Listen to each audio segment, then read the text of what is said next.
Your top story this half hour. In 2017, the horror of the Life Esidimeni transfers was laid bare during arbitrations, detailing how 144 patients died from, among other things, hunger, dehydration and cold at various unlicensed NGOs in Gauteng.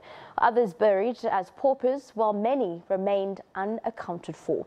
And despite being compensated, aggrieved families still need closure as the criminal case appears to be drawn out. Well, so far, the Gauteng Health Department has managed to trace 5 of the 21 missing patients.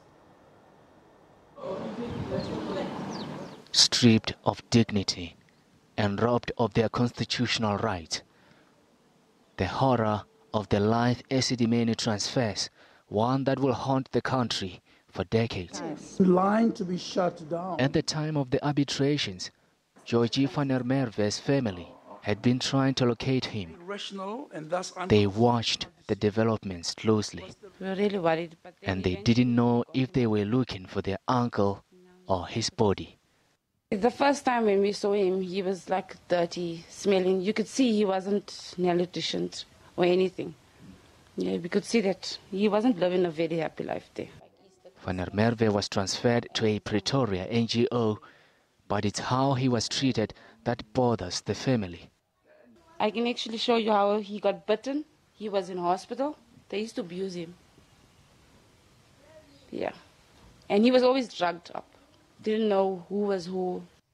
The ordeal has stayed with him.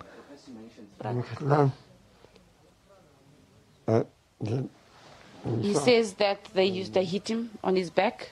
He was bitten, and they pushed him. He used to push him on the floor. Unaccounted for half a decade, his is a story of survival. Just 12 kilometers away, a misspelled surname during the 2015 transfers put this patient on the missing list. Luckily, her family returned her home in June last year.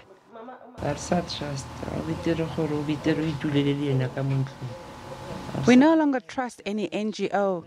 It's better to live with her here at home. We are relieved because we'd lost hope that she'd return home alive. I just feel sad for the families who lost their loved ones.